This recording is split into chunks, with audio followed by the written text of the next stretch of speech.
Mais juste avant, tiens, on va vous donner une idée de sortie avec Morgane Lasdit-Pesson qui a rencontré pour nous Jean-Luc Lemoine. Vous connaissez Jean-Luc Lemoine, Oui, tout à fait. ce comédien, cet humoriste qu'on voit un peu partout à la télé, qui sera sur scène demain soir pour nos amis varois qui nous regardent sur le canal 31 de la TNT.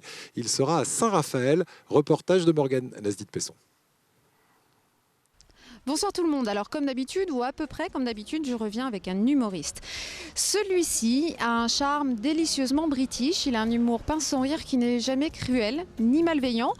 Et il a un petit air de ne pas y toucher que vous connaissez depuis quelques années grâce à la télé. Il a sévi chez Ruquier. Il est depuis 2011 chez Hanouna dans l'émission Touche pas à mon poste sur D8. Il y anime des chroniques en 4 tiers qu'il a d'ailleurs présenté dans un prime time en janvier dernier. Et face à ce succès, D8 lui a même proposé de présenter sa propre émission. Ça devrait voir le jour dans quelques temps et ça devrait s'appeler Guess My Age. Alors Jean-Luc Lemoine, je présume que vous l'aviez deviné, Jean-Luc Lemoine n'a pas démarré à la télé, il a démarré sur scène comme humoriste. C'est également un acteur, donc si vous connaissez très bien son écriture ciselée depuis quelques temps, vous connaissez peut-être un petit peu moins son savoir-faire de comédien. C'est ce qu'on vous propose de découvrir dans son dernier spectacle qu'il joue depuis à peu près 1 an et demi. Il a démarré en janvier 2015, il a connu un succès incroyable sur Paris pendant 2 saisons et puis depuis quelques temps il est en tournée. Alors il est passé par Marseille, là cette fois-ci il sera à Saint-Raphaël, c'est le 19 mai prochain.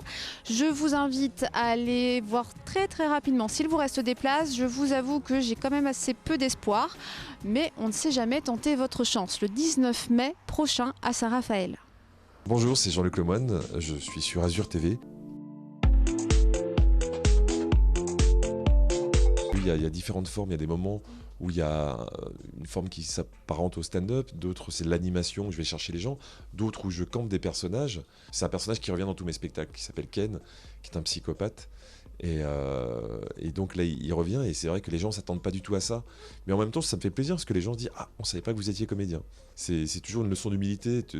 Tu fais ton métier depuis 25 ans, donc tu as l'impression que tout le monde connaît ton travail. Et non, il faut rester très humble par rapport à ça. Surtout que la télé est un média tellement puissant que finalement ça écrase tout.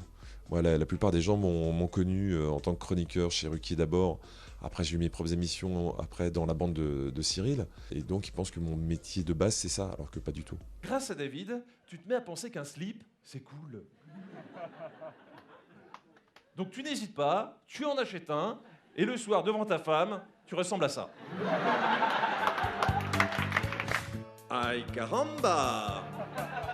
Une envie de tacos, une envie de Mexique. Toute l'équipe d'El Sombrero vous attend pour vous faire déguster les spécialités du chef mexicain Jean-Pierre. Pour que je me fasse une idée, est-ce que les racistes dans la salle pourraient lever la main? En regardant ce que j'avais écrit, je me suis rendu compte qu'il y avait quand même en filigrane un truc, c'était la montée de la connerie, quoi. La montée de la connerie dans notre société et sous toutes ses formes, la façon dont on nous parle, la façon dont le commerce communique avec nous, la vie qu'on nous propose, et on s'habituait à des choses moins bien, voilà, entre guillemets. Et il y avait un glissement qualitatif dans tout ce que nous proposait la société. Et voilà, c'est certainement le fil rouge. C'est contagieux la connerie. Moi je dis que si tous les cons du monde voulaient bien se donner la main, bah, ça serait beaucoup plus facile pour les électrocuter. Tu vas mettre sur YouTube ce que je disais dans le précédent spectacle, la vidéo d'un mec qui crée un vaccin, et à côté la vidéo d'un mec qui saute dans son slip. Ce qui va faire le plus de vues, c'est le mec qui saute dans son slip. Donc c'est ça qui est dramatique, mais bon, c'est ce glissement de la société, de cette montée aussi de la connerie, parce que finalement on est moins en moins patient aussi, donc on a envie de rentrer dans des choses de plus en plus vite, on prend pas le temps de découvrir les choses, et c'est ça qui est bien dans un spectacle, c'est que je prends les gens par la main et pendant 1h30 ils sont avec moi, voilà.